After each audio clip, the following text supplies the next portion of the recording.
in the name of something. You can't even find a good leader today. Muslim, non-Muslim, atheist, worship baboon, worship snake, worship Dajjal. Kulluhum is the same.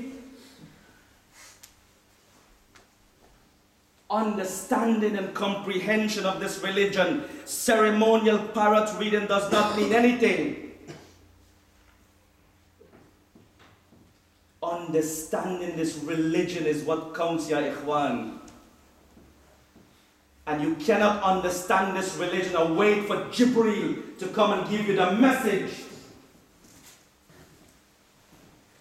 You have to get up and do it now. Do it right. Do it right before it's all too messed up. This king wanted to kill this boy now, and he says, you know what? Take him up on the mountains, just shove him off. So his soldiers took him up on the mountains, and he says, Ya Allah, you're in charge. Do with them whatever you want. The mountain shook and every one of the soldiers died. And the boy came back into the king, and the king goes, what's happening to my soldiers? He says, your soldiers are dead? I didn't kill them, Allah killed them. He ordered another regiment. He says, go take him into the middle of the sea. Loose him out there. Then he says, Ya Allah, you're in charge. Young lad is making dua to Allah. Ya Allah, you're in charge. Take care of them in the manner you wish. The whole boat wrecked. Everyone died. And the boy is coming back alive to the king. Hey, where are my soldiers? Oh, they drummed it. The boy says, you know what? Mr. King, you will not be able to kill me unless you do what I say. Now this lad is giving this, so this king, this mighty king, this young lad is telling him how to kill him. He says, you know what, I want you to bring the whole nation, bring the whole dunya. Let them witness. Tie me onto that tree over there and take my arrow and then shoot me in the head and say, Bismillahi wa Rabbil Ghulam. In the name of Allah and the Lord of the boy. And then he shattered him on the temple, and the boy died, and the whole nation now is stuck with Tawheed.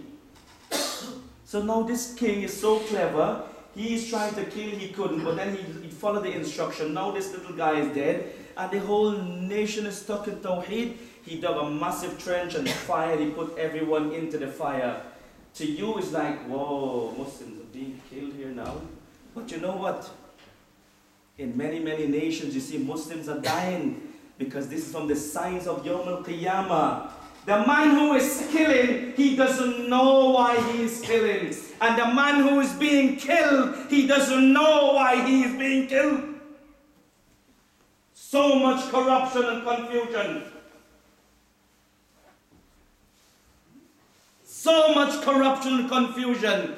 The man who are killing, the men who are killing, they don't even know why they're killing.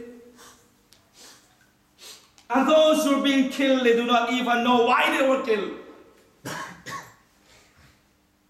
But look at Rabbul Alameen, what he says. Towards the end of the story, he says, وَذَلِكَ الْفَوْزُ الْكَبِيرُ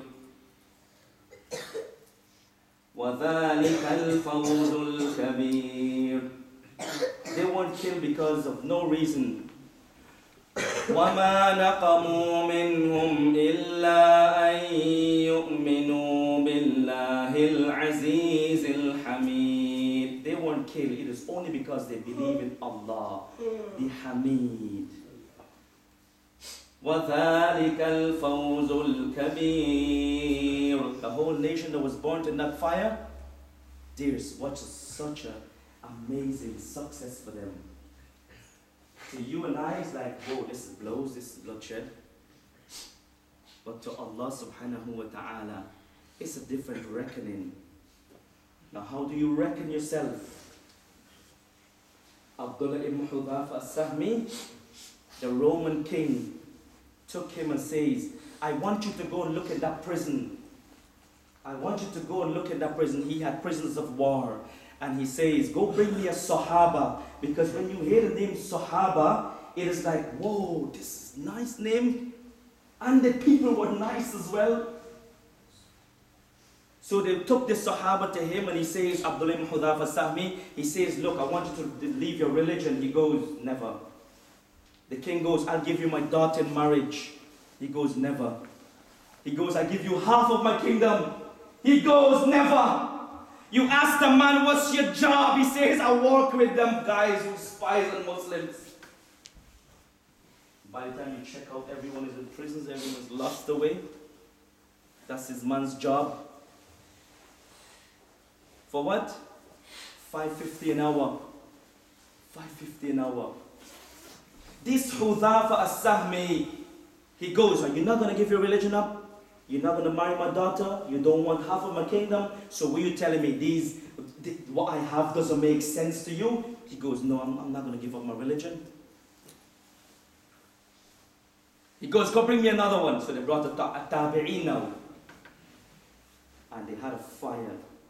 Big pot, scorching oil, tremendous. You could see the smoke coming out from this oil. Really hot.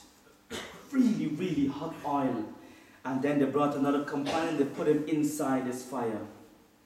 Abdullah ibn Hudhafa Sahmi is watching. He goes, this man's skin burnt out so swiftly, his bones protrude out his skin like this. The skin was melted and the bones only you can see in this fire.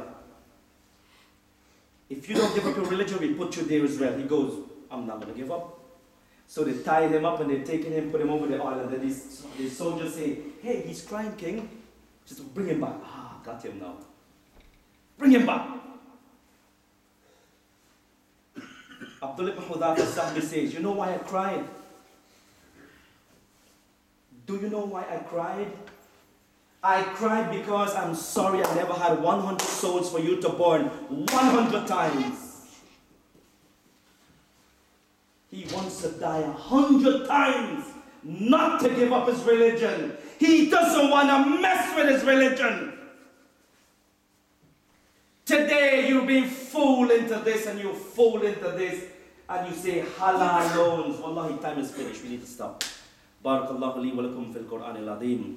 ونفعني وإياكم بما فيه من الآيات والذكر الحكيم أقول ما تسمعون واستغفر الله لي ولكم ولسائر المسلمين من كل ذنب وخطيئة فاستغفروه إنه هو التواب الرحيم. إن أردتم أن تكونوا شامة بين الورى فاقتفوا آثار جيل للمعالي سطرا. إن أردتم أن تكونوا شامة بين الورى فاقتفوا آثار جيل للمعالي سطرا. جيل زيد وأسيد ومعاذ والبراء.